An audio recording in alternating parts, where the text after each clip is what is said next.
beda pendapat, benturkan orang. Beda pendapat, bunuh. Neraka jahanam. Siapa yang punya cita-cita begitu? Awas. Fajazauhu jahannama. Awas. Khalidan fiha, kekal di dalam yang akan keluar. Kekal di dalamnya. Al-mu'minuna, orang-orang yang beriman, imannya itu benar. Kalau benar imannya, tatakafa'u dima'uhum, maka akan saling melindungi, menjaga darahnya. Ya, jaga. Ini nggak ada orang beriman itu saling melukai. Apalagi mohon maaf kemudian saling menumpahkan darah, itu patut dipertanyakan imannya ada di mana itu.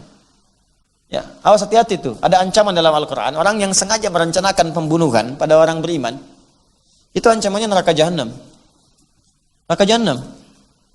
Ya, ada di Quran surah keempat tuh, An-Nisa ayat 92-93. Jadi saat Anda masuk ke ayat itu, wa may yaqtul mu'mina muta'ammida, siapa yang sengaja merencanakan pembunuhan pada seorang beriman, fajazauhu jahannam, maka balasan yang setimpal untuknya adalah neraka jahanam.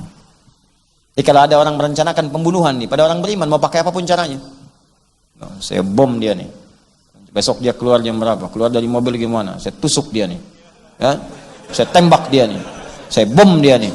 Awas. Dan itu yang direncanakan misalnya orang beriman masih bersyahadat kepada Allah. Hati-hati. Ya, mau semaksiat bagaimana dan sebagaimanapun, misalnya ada turunan-turunan, tapi Anda sengaja merencanakan untuk bunuh orang tanpa runtutan yang benar, tanpa kaidah-kaidah yang diperkenankan, maka kata Allah langsung fajazauhu jahannam, maka balasan yang setimpal neraka jahanam. Pertanyaan saya, di mana ada orang muslim beriman berencana masuk neraka jahanam? Apa ada orang muslim ini punya rencana masuk neraka jahanam? Apapun profesinya. Maka saya ingatkan, ini karena sayang saya, siapapun Anda mau penjabat, Anda mau polisi, Anda mau tentara, Anda mau rakyat, hati-hati, jangan sepelekan nyawa. Jangan sepelekan, karena taruhannya neraka. Demi Allah saya katakan, Anda itu wafat Anda akan meninggal. Sehebat-hebatnya Anda ragu tembak, ketika mengeksekusi dan kemudian dia wafat, yang ditembak itu, yang menembak pun akan wafat juga. Penjahat yang membunuh akan dibunuh juga. Jadi jangan pernah menyepelekan nyawa, karena Anda pun akan wafat. Awas, perbedaan itu dari perilaku, yang membunuh dengan yang dibunuh. Ketika yang dibunuh itu wafat dan besok lusa Anda wafat juga, Anda bisa ditertawakan oleh yang dibunuh itu, oleh yang terbunuh. Ente bunuh saya dulu ya, ente mati juga. Ente bunuh saya waktu sholat, ente dibunuh waktu maksiat. Ente bunuh saya ini waktu saya berzikir kepada Allah, Anda diwafatkan malaikat maut itu saat sedang bermaksiat di hadapan Allah Subhanahu wa taala. Makanya hati-hati. Apapun Anda profesinya, jangan sepelekan nyawa. Karena sekarang ini kayaknya nyawa itu murah sekali. Beda pendapat, tembak orang. Beda pendapat, benturkan orang. Beda pendapat, bunuh. Neraka jahanam. Siapa yang punya cita-cita begitu? Awas. Fajazauhu jahannama. Awas. Khalidan fiha, kekal di dalam yang akan keluar. Kekal di dalamnya. Wa ghadiballahu alaihi, Allah murka kepadanya. Wa la'anahu, dilaknat dia oleh Allah. Wa 'adda lahu 'adzaban 'azima, dan dijanjikan, janji Allah itu enggak mungkin diingkari. Ya, janji Allah enggak mungkin diingkari. Innallaha la yukhliful mi'ad. Ini kaidahnya. Jadi kaidah janji Allah itu Ali Imran ayat 9. Allah enggak mungkin mengingkari janji. Kalau manusia tidak. Kau yang memulai, kau yang mengingkari. Ya, kau yang memulai, kau yang mengakhiri. Kau yang berjanji, kau yang mengingkari. Jadi manusia itu bisa janji, bisa ingkar, Allah tidak. Begitu berjanji, pasti terjadi. Orang yang sengaja berusaha membunuh orang lain, terbunuh dia dan dia beriman, maka masuk neraka, kekal di dalamnya, lipat ganda. Lipat ganda itu begini, kalau ada orang dilempar misalnya pakai batu, batunya sebesar ini, tutup spidol. Nah, segini ya, tek. Ya sekecil-kecilnya batu jahanam, tembus juga, gitu kan? Tapi yang kalau dilipat gandakan, batunya sebesar masjid nih. Ya udah. Mau jadi apa tuh? Nanti lihat. Nah, maka hati-hati. Maka dari itu, saya sampaikan kalimatnya di sini. Ketika kita baca begini, iyyaka na'budu, coba baca dengan baik, baca dengan hati yang benar. Apakah nun itu sudah kita fungsikan belum dalam kehidupan? Jangan-jangan Pak Ibu, doa itu belum terjawab karena fungsi nun itu belum hadir dalam hidup kita. Anda berdoa tapi seling mencela orang. Di mana fungsi nunnya di situ? Makanya mungkin doa itu belum terjawab tuh karena itu. Anda berdoa di situ, tapi nggak pernah pasrah kita kepada Allah. Mungkin itu yang belum terjawab. Anda berdoa minta, tapi ibadah itu belum semangat untuk jamaah. Mungkin di situ persoalannya. Dipakai nunnya, pakai ilmunya. Ya, ini tatakafa'u dima'uhum wa yas'a bidhimmatihim adnahum, dan saling memperhatikan. Melihat. Makanya saat sang berjamaah itu lihat kanan kirinya, kenalan dari mana. Makanya dulu zaman Nabi itu ada orang ke masjid selesai urusannya. Yang lapar dapat makanan, selesai. Ya, yang haus dapat minuman, selesai. Lihat, kami coba semaksimal di sini nih. Ya, ada orang jauh-jauh gitu kan, nggak bisa pulang langsung, tinggal sini. Itu Allahu Akbar. Jangan dikira itu ibu-ibu yang panitia ini ibu-ibu biasa. Demi Allah saya katakan, itu ibu-ibu luar biasa itu. Sampai dilihat berapa yang ada di sini. Dicari Pak malam-malam, mana yang masih buka. Kadang nyarinya pun yang paling enak, paling bagus. Hokben buka nggak Hokben? Hokben. KFC ada nggak? Tapi jangan sampai nginep semua di sini deh. Alisan, kajian nginep aja Hokben. Tidak. Saya langsung infokan. Berapa banyak Bu? 100 warteg aja.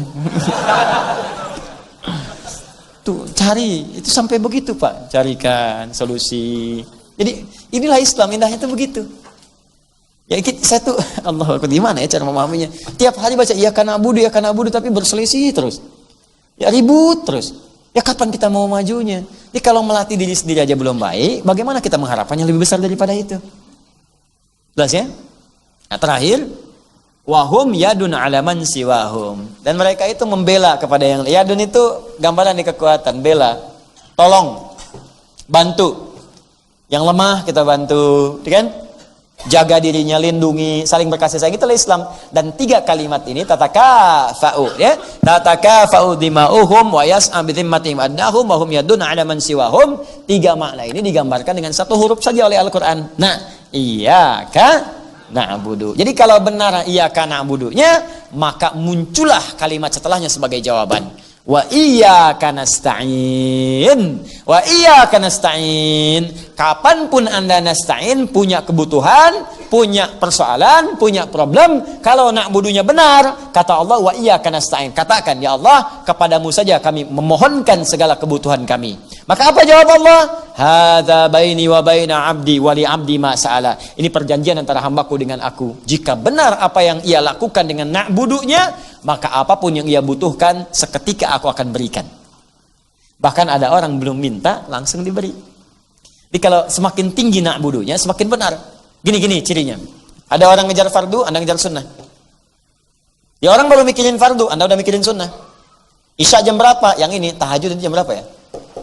Orang nanya Ramadan, kapan Ramadan tahun ini? Dia udah nanya, ayamul bid tanggal berapa jatuhnya? Kapan sunnahnya?